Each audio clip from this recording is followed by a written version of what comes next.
Have you ever wondered why that specific animal found you at that exact moment? And have you ever felt, even for a second, that your pet was not just living with you, but quietly shaping who you are becoming? Welcome back to the channel. Today we are going to talk about something that looks simple on the surface, but gets deep fast once you let it in. The first idea is that pets do more than comfort us. They reflect us. They can reveal the hidden habits of the mind, the places where we cling, the places where we fear, the places where we love without conditions, and the places where we still bargain for love. The second idea is that what we call destiny often moves through relationships, including relationships with animals, and those relationships can become a living practice of compassion, patience, and awakening. I want to tell you a story. Not a perfect story, not a glossy inspirational story, but a real one. And as you listen, I want you to keep one question nearby, like a candle in a dark room. If my pet is a mirror, what is it trying to show me right now? Her name was Maya, and she did not want a dog. That sentence sounds small, but it shaped everything that came after. Maya did not want a dog because she was already carrying too much. Her days were packed with responsibilities that felt heavier than they looked from the outside. Work was demanding. Family expectations were complicated. Her mind was loud, and her sleep was thin. The last thing she wanted was another living being depending on her. That life has a strange sense of timing. It is almost as if it knows exactly when we are most certain about our plans, and then it places something in our path that does not fit those plans at all. Maya was walking home on a cold evening, the kind of evening where the air feels like it can read your thoughts. She had headphones in, but no music playing. She liked the silence sometimes, because the silence made room for her to rehearse worries. She had become skilled at it, like many of us. Worry is a habit, worry is a ritual, worry is a strange form of control. As she passed a narrow alley behind a row of shops, she heard a sound that did not match the city noise. Not a car horn, not laughter, not the clatter of trash bins. It was smaller, sharper. It was a cry, but not a human one. She stopped. She took one earbud out. The sound came again, a thin yelp, then a whimper that seemed to fall in on itself. Maya told herself to keep walking. She told herself it was not her responsibility. She told herself she had no time. She told herself she was tired. She told herself all the practical things people say when they are afraid of caring too much. Then she heard it again, and something in her chest tightened. She stepped into the alley, moving slowly, annoyed at herself for even looking. She expected to see a rat, maybe a wounded cat, maybe nothing at all. Instead, she saw a small dog wedged behind a stack of cardboard boxes, trembling as if the world had been too loud for too long. The dog was not cute in a polished way. Not the kind of dog you see in ads. Its fur was patchy. One ear drooped strangely. Its eyes were wide and suspicious. It looked like it had learned it through experience, that hands could hurt as easily as they could help. Maya crouched at a distance, speaking softly without thinking about what she was saying. It was not a plan. It was instinct. She offered the dog her palm. Open, empty, harmless. The dog did not move. Maya sat back on her heels. She waited. The city kept moving behind her. Time kept going. Her phone buzzed with notifications she ignored. She waited anyway. After a long moment, the dog inched forward, stopped, then inched again. It sniffed the air, then sniffed her hand. It did not relax.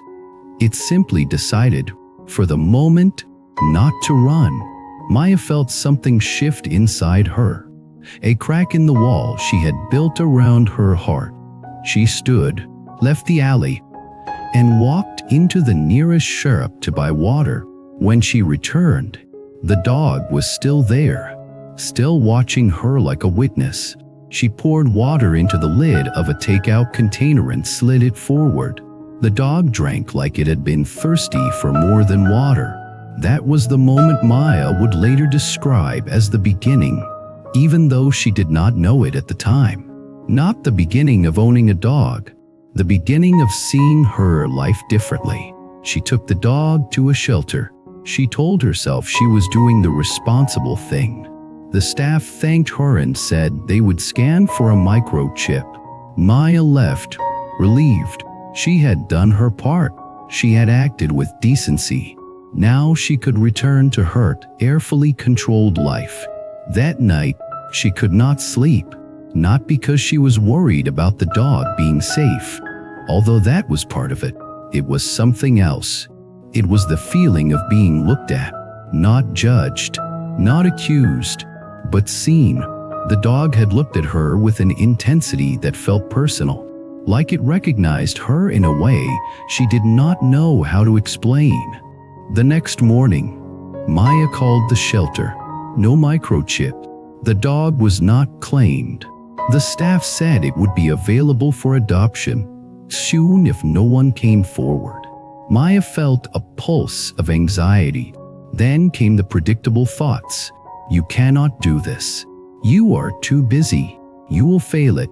It will trap you. It will limit you. It will cost money. You will not be able to travel. You will lose freedom. But beneath those thoughts was something quieter. What if it is not here to trap me, but to teach me? Maya did not use spiritual language. Not yet. But the question appeared anyway. Like a seed landing on soil, she went back to the shelter that afternoon, telling herself she just wanted to visit. When the staff brought the dog out, it hesitated, then walked straight toward her and leaned its small body against her leg. Maya felt her eyes sting. The dog was not demanding. It was simply trusting, or trying to. She signed the adoption papers with hands that trembled more than she wanted to admit. She named the dog Luna, because the dog had eyes that looked like they belonged to nighttime, like they had learned how to survive darkness. For the first week, Luna did not act like a grateful rescue. She acted like a storm trapped in a small body. She barked at every sound. She snapped when Maya moved too fast. She refused to eat unless Maya sat nearby. She peed in corners even after being taken outside. She tore up pillows and scratched doors and paced in circles like the room was a cage.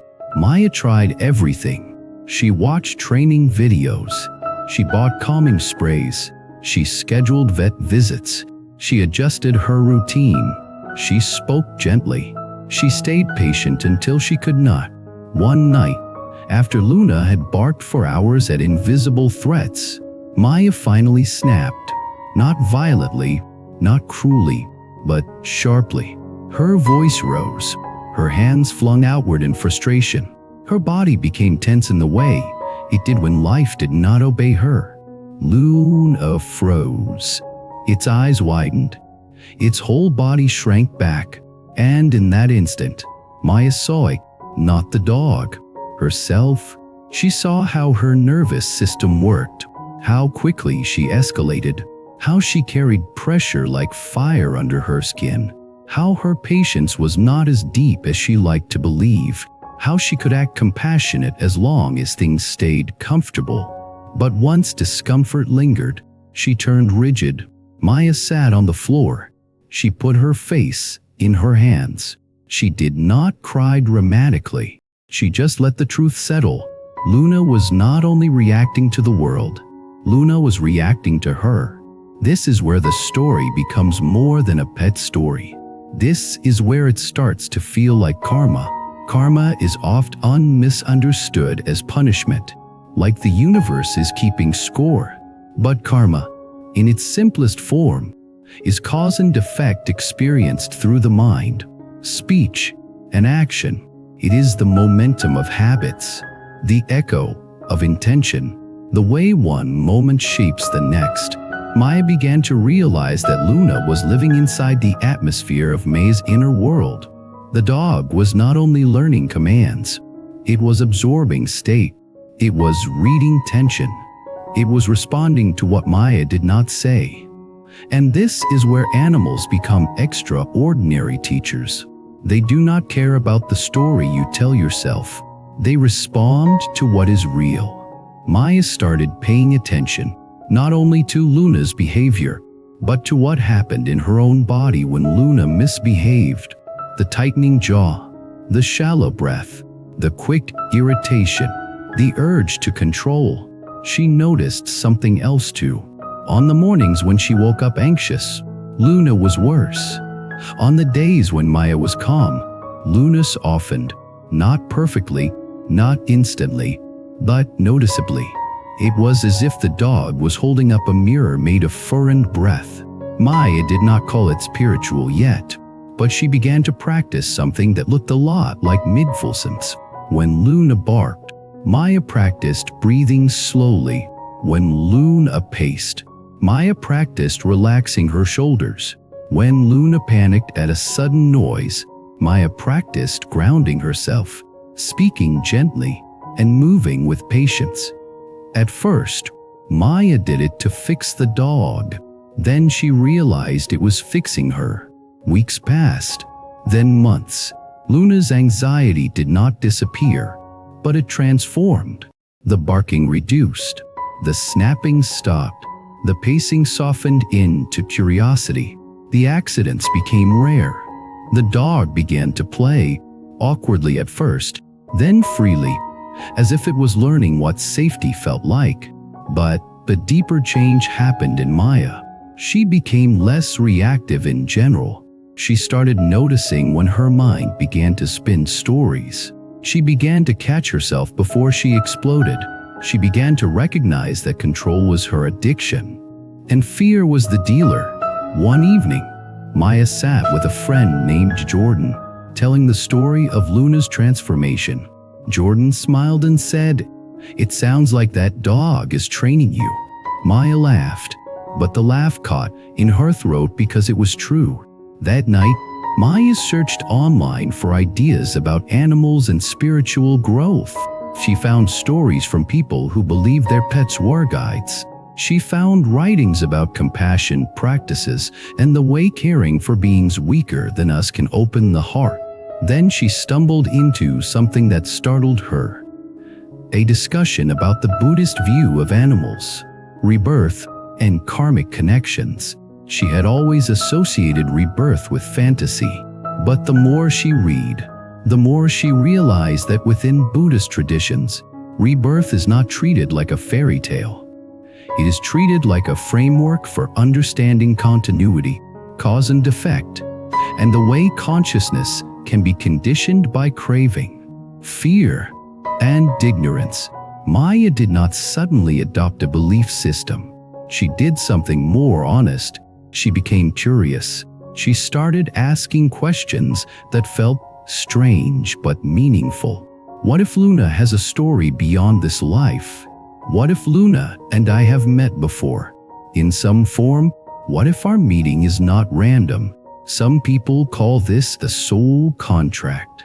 The idea that certain beings agree, in some way beyond the rational mind, to meet and help each other grow. You do not have to take it literally to learn from it. You can treat it as metaphor and still be transformed. Because even as metaphor, it points to something real. Relationships shape destiny. Maya began to notice subtle signs that felt like déjà vu. Not dramatic visions, not cinematic flashbacks, just moments of recognition. The way Luna calmed when Maya sang quietly, even though Maya had never sung to her before. The way Luna followed her from room to room like it had been waiting for her all its life. The way Luna seemed to sense Maya's sadness before Maya admitted it. One day, Maya had a migraine and lay on the couch with the lights off. Luna climbed up slowly and placed her head on Maya's chest. Maya felt the dog's breath, steady and warm. She felt her own breath become slower to match it.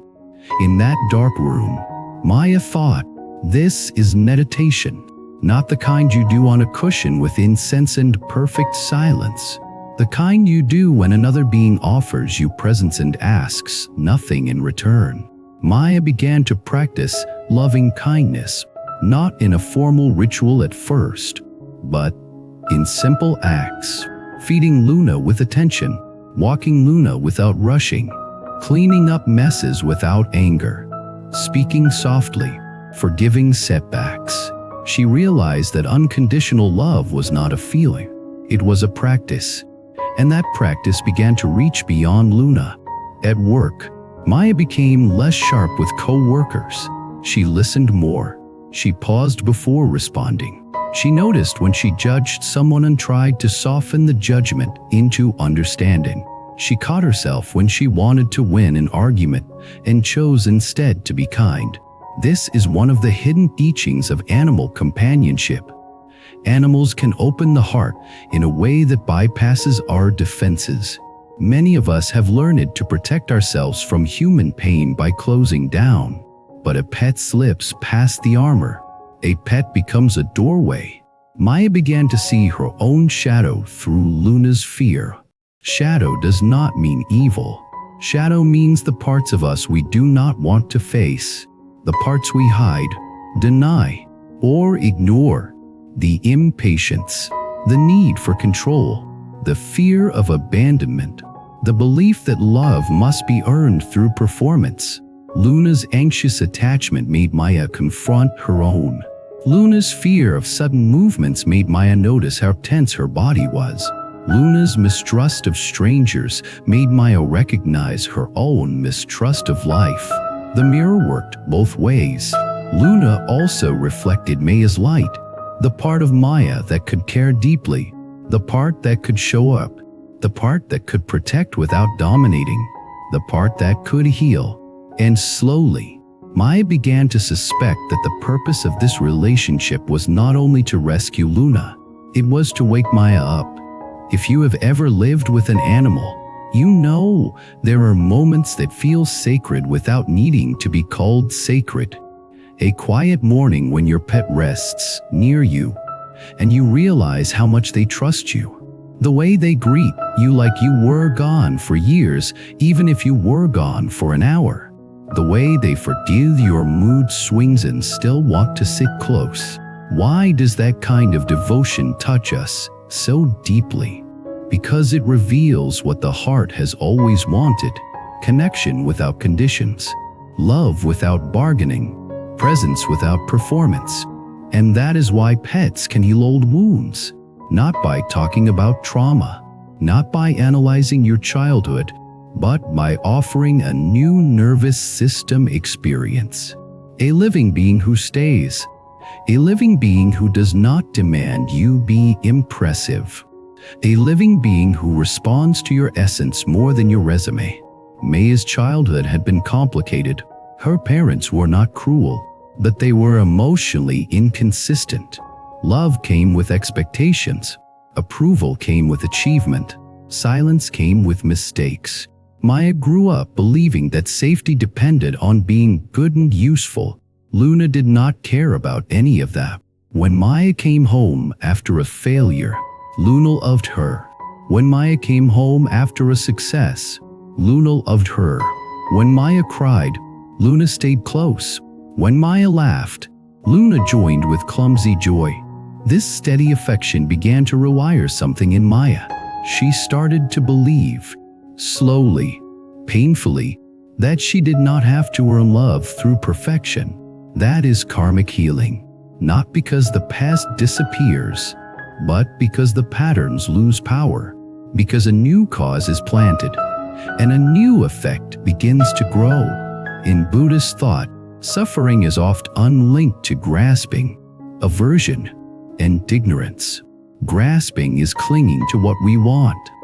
Aversion is pushing away what we do not want.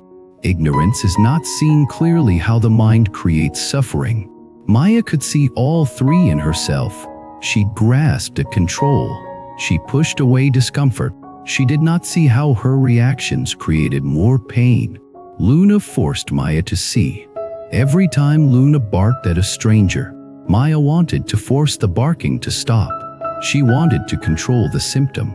But when Maya learned to calm herself first, to approach Luna's fear with compassion, to work patiently over time, something changed. The barking became less about a problem and more about information. Luna is afraid. Luna needs safety. Luna needs trust. Luna needs time. Maya realized she could say the same about herself.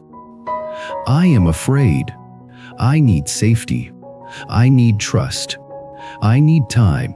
This is the moment where wisdom begins. Wisdom is not knowledge. Wisdom is seeing what is happening without adding unnecessary suffering on top of it.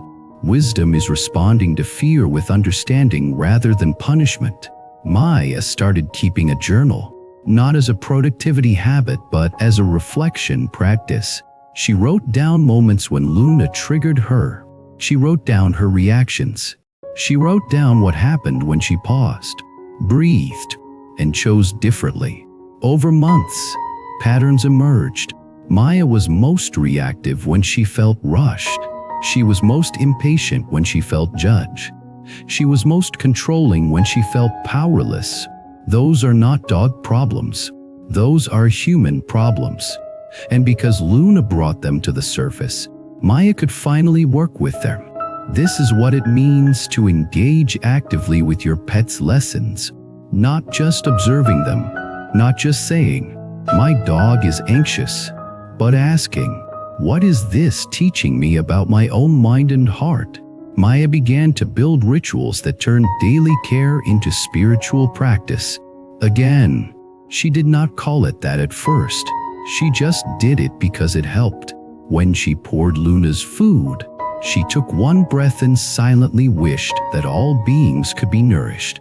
When she walked Luna, she practiced being present, noticing sounds, smells, and the feeling of her feet touching the ground. When Luna got scared, Maya practiced speaking kindly, as if she was soothing a frightened child inside herself. Over time, these simple acts changed Maya's relationship with life. She became more grounded, more patient, less addicted to constant stimulation, less consumed by the need to be ahead. And then something happened that tested everything. Luna got sick. It started with subtle signs. A little less appetite, a little more sleeping, a little stiffness in the morning. Mia assumed it was age, even though Luna was not old. She blamed weather, routine, stress. Then one day, Luna collapsed during a walk. The world narrowed. The street sounds blurred. Maya picked Luna up, trembling, and rushed to the vet. The diagnosis was serious. A condition that would require treatment, monitoring, and difficult decisions. It was not guaranteed. It was not simple. Maya sat in the clinic room holding Luna's paw, listening to the vet explain options. Her mind spun. The cost, the time, the uncertainty, the fear of loss. But beneath it all, another fear rose, older and deeper, the fear of loving something that can leave. This is where karmic teaching becomes sharp, because love is not only about joy, love is also about impermanence. Impermanence is one of the most direct truths of life. Everything changes. Everything that is born will die. Everything we cling to will shift. The mind resists this truth because the mind wants security. The heart suffers when it confuses love with possession. Maya realized she had been practicing compassion through daily care. Now life was asking her to practice compassion through uncertainty and grief. She chose treatment. The months that followed were a new kind of training: medication schedules, vet visits, sleepless nights, watching Luna's energy rise and fall like tide. learning to celebrate small good days, learning to breathe through bad ones. Maya's friends offered advice. Some said she was doing too much. Some said she should protect herself from heartbreak. Some said it was just a dog. But Maya knew something they did not. Luna was not just a dog in the way they meant it. Luna was a relationship that had awakened Maya's heart. Luna was a teacher wearing fur. There is a kind of compassion that is easy when the world is easy, and there is a deeper compassion that appears when life is heavy. It is the compassion that does not demand a reward, the compassion that does not keep score, the compassion that stays. Maya learned the difference. She also learned something about stewardship. Many people talk about owning pets, but ownership is a strange word when you think about it. You do not own a life. You do not own a consciousness. You do not own a heart. You are entrusted with it for a time. Stewardship is the mindset that shifts the relationship from possession to responsibility. It says, I am not here to take. I am here to care. Maya began to see Luna as a being on her own path, not an accessory, not a comfort tool, not a source of entertainment, a living soul, a living mind, a living story, whether you believe in reincarnation or not. This perspective changes you. It makes you gentler. It makes you more humble. It reminds you that the world is filled with consciousness that feels pain and joy. This is where compassion expands beyond the personal. When you truly love an animal, you start to see animals everywhere differently. You notice suffering you used to ignore. You become more sensitive to harm. You feel more connected. That connection is a kind of awakening. Awakening is not an abstract concept. It is the moment you stop living as if you are the center of everything. It is the moment you see interdependence, the moment you realize your life is woven with the lives of others. Maya started volunteering at the shelter where she had adopted Luna. She did it quietly, without broadcasting it. She cleaned cages. She walked dogs. She sat with anxious animals and practiced being calm, offering presence instead of forcing affection. She noticed something fascinating. The animals responded to her in a way they did not respond to everyone. She was not stronger. She was not more skilled. She was simply calmer. Calm is a language animals understand, and calm is a discipline. This is why meditation is not only a private practice. It affects how you show up. It changes the atmosphere you bring into a room. It changes the way others feel around you. Maya began to understand karma in a living way. When she was rushed and irritated, she created tension. When she was patient and kind, she created safety. The results were immediate. This is karma as immediate feedback, not cosmic punishment. Over time, Luna's illness stabilized, not cured, not gone, but managed. There were stretches of normalcy. There were playful afternoons. There were quiet nights when Luna slept deeply, breathing in a rhythm that made Maya feel grateful in a way she had never felt before. Gratitude became another teacher. When you have faced loss closely, you stop taking simple moments for granted. You stop living like everything is guaranteed. You learn to value the ordinary. A warm body beside you, a steady breath, a calm walk, a shared sunrise.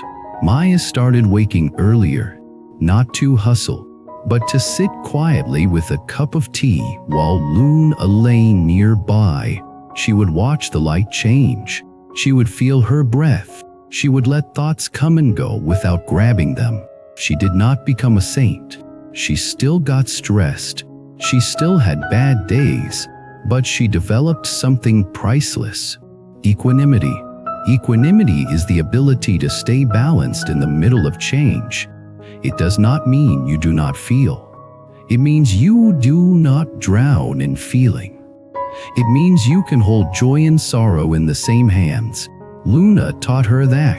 Then, 2 years after the adoption, the illness returned aggressively.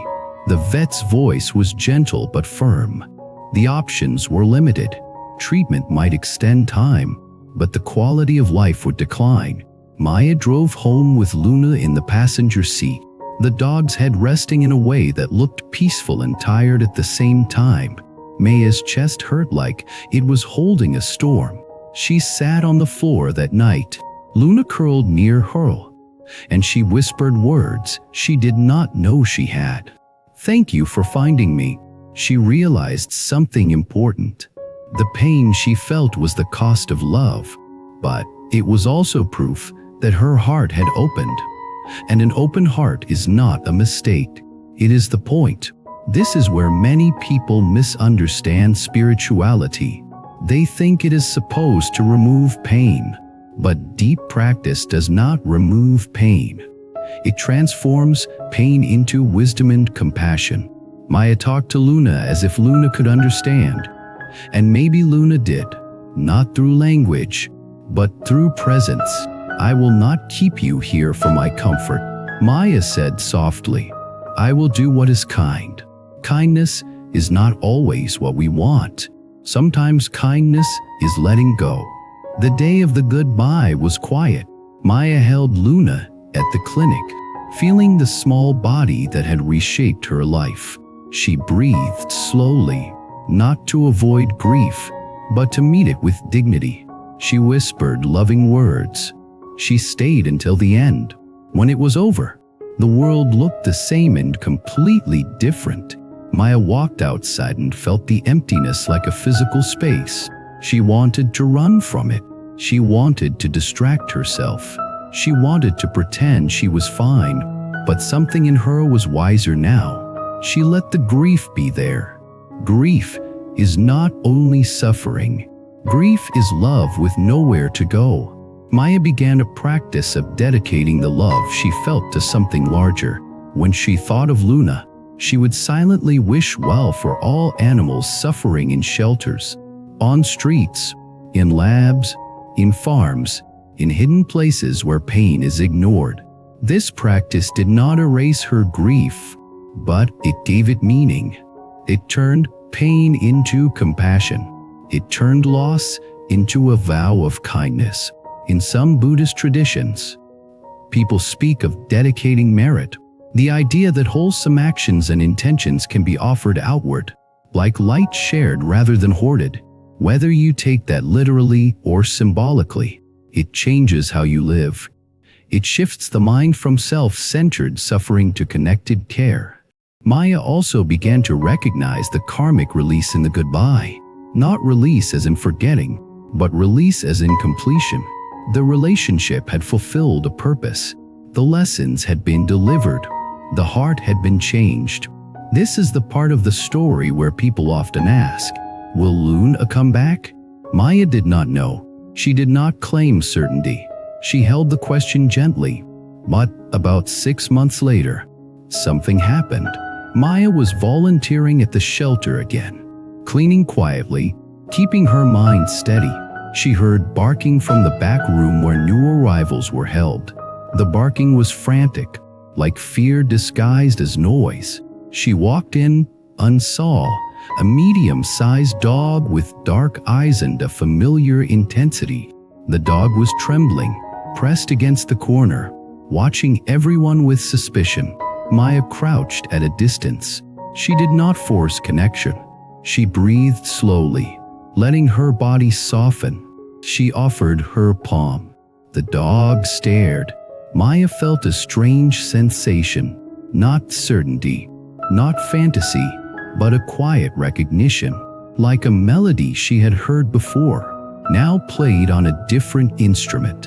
The dog inched forward, sniffed her hand, and then leaned its body against her leg. Maya's breath caught. Was it Luna?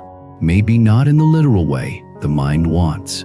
Maybe not as a perfect continuation. But Maya felt something unmistakable. The return of the lesson, the return of the teacher, the return of the invitation. The shelter staff said the dog had been found in an alley, injured and frightened, likely abandoned. Maya smiled through tears. Life has its timing. She did not adopt the dog immediately. She sat with the decision, asking herself if she was ready. Not ready to possess another pet, but ready to steward another life. Ready to love without clinging. Ready to practice compassion again, knowing it would include loss. She adopted the dog a week later. She named him Orion, not because she wanted to replace Luna, but because she wanted to honor the sky that had guided her through darkness. Orion was different, less anxious, more stubborn. He tested boundaries in new ways. He had a habit of grabbing shoes and running as if the world were a game. He refused to obey commands if he sensed Maya was trying to dominate him. He responded better when Maya treated him like a partner. Maya laughed the first time she realized it. Different dog, different lesson. That is how this works. Every pet holds a unique teaching. Some teach patience. Some teach boundaries. Some teach softness. Some teach courage. Some teach presence. Some teach grief. Some teach you to slow down. Some teach you to speak gently. Some teach you to stop controlling and start trusting. If you start viewing your pet this way, your daily life transforms. Feeding becomes a moment of gratitude. Walking becomes a meditation. Cleaning becomes humility. Training becomes self-training. Even frustration becomes an opportunity to practice. The pet becomes your guide not because it tells you what to do, but because it reveals who you are being. Now I want to bring this back to you. Maybe you have a pet right now. Maybe you lost one. Maybe you have never had one, but you have felt a connection to animals. Wherever you are, here is the deeper invitation. Look at the patterns. Does your pet mirror your nervous system? Do they become anxious when you are anxious? Do they act out when you are distracted? Do they calm down when you slow down? Does your pet challenge your ego? Do they refuse to be controlled? Do they force you to practice patience rather than dominance? Does your pet open your heart in places where you used to be guarded? Do they make you kinder, not only to them but to others? And perhaps most importantly, does your pet teach you about impermanence? Do they remind you that love is precious because it changes, because it ends, because it is not guaranteed? These are not small lessons. These are the lessons that shape destiny. Destiny is not only a future event. Destiny is the direction your mind is moving. Destiny is the habits you repeat.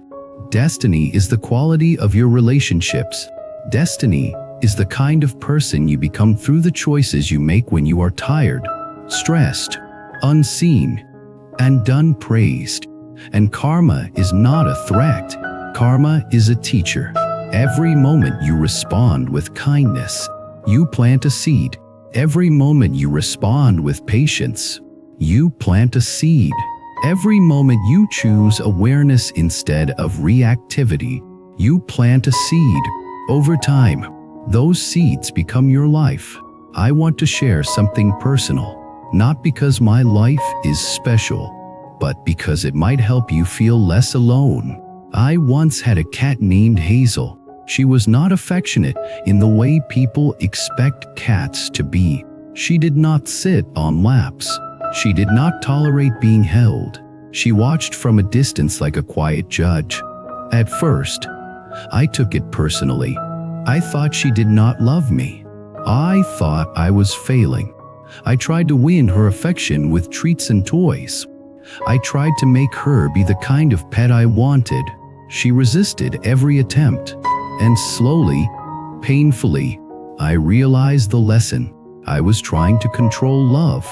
I was trying to demand closeness on my schedule. I was measuring love by behavior instead of presence. Hazel taught me to respect boundaries.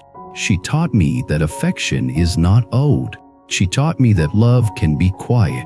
She taught me to sit near her without needing anything. One night, After months of giving her space, I sat on the floor reading. Hazel walked over, curled beside me, and rested her head on my foot. She stayed there for a long time. Nothing dramatic happened. No grand gesture, just presence. And I felt something open in me. A softening, a surrender. That small moment changed how I approached people too. I stopped forcing connection. I stopped chasing validation. I learned to offer steadiness and let closeness grow naturally. That is a karmic shift. A small change in cause that produces a different effect. Maybe your pet is doing that for you right now. Maybe they are asking you to become calmer. Maybe they are asking you to become more consistent. Maybe they are asking you to become gentler. Maybe they are asking you to stop living in your head and return to the present moment. If you are going through a difficult season with your pet, behavioral issues, health issues, aging, loss, I want to say something that might sound strange but could be deeply comforting. You are not being punished. You are being invited. Invited to practice compassion when it is inconvenient. Invited to practice patience when you want control. Invited to practice presence when you want distraction. Invited to practice letting go when you want certainty. These practices are not only spiritual, they are practical. They will change your relationships. They will change your mind. They will change the atmosphere you bring into your home. They will change your destiny.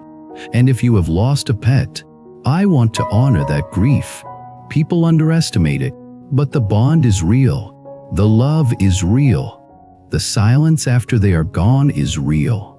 In many wisdom traditions, grief is not something to fix quickly. It is something to move through with honesty. If you can let grief soften you instead of harden you, it becomes a doorway to compassion. You begin to understand others who suffer. You become less judgmental. You become more tender. That tenderness is not weakness. It is awakened strength. So here is my invitation to you as we come to the end of this long story. Tonight or tomorrow morning, take a few quiet minutes with your pet if you have one. Sit near them without multitasking. Feel your breath. Feel their presence. Notice what arises in your mind. Impatience, love, sadness, gratitude, control, fear, joy. Do not judge what you find. Just notice. Then ask softly, what are you teaching me? What is this relationship shaping in me? You might be surprised by the answer. And now, I want to hear from you. In the comments, share your most profound pet story. What lesson has your animal taught you about love, patience, healing, or letting go? Have you ever felt that a pet came into your life at the exact moment you needed a turning point? Do you sense a deeper connection? Something that feels like destiny rather than coincidence? If this kind of story speaks to you, subscribe to the channel so you do not miss what we explore next. Like the video if you want more long, reflective conversations like this. And if you want to support the channel at a deeper level, you can become a member so we can keep creating long-form content that nourishes the mind and strengthens the heart. Until next time, take care of your animals, take care of your mind, and remember that every bond can be a path of awakening if you walk it with compassion. Every person carries a certain energy. Your focus, your dreams, your purpose. Bracelet is a physical reminder of that energy. Symbol you wear daily that pushes you to stay grounded, balanced, and aligned. If one of the bracelets caught your eye, you can order it through the link in the description and check more powerful styles on our homepage store. Choose the one that strengthens your journey.